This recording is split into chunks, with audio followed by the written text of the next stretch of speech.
Güneş olsan bana buz gibi oldum sunmam sana. Güneş olsan bana buz gibi oldum sunmam sana. Benden sana gelsin güzelim sıradaki bu beddua.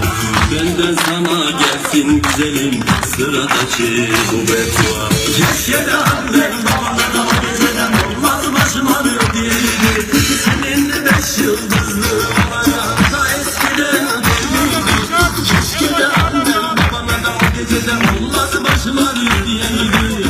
Senin 5 yıldızlı olacağım da küçükken belliydi.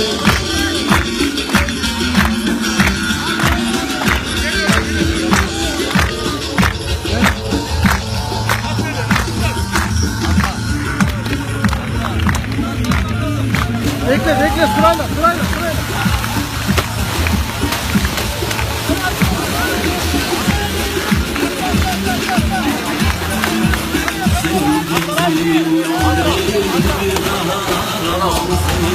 Senin gittiğin yolun bir daha aramam seni. Navigasyona gerek yoktur senin açık adres benim. Navigasyona gerek yok senin adresin benim.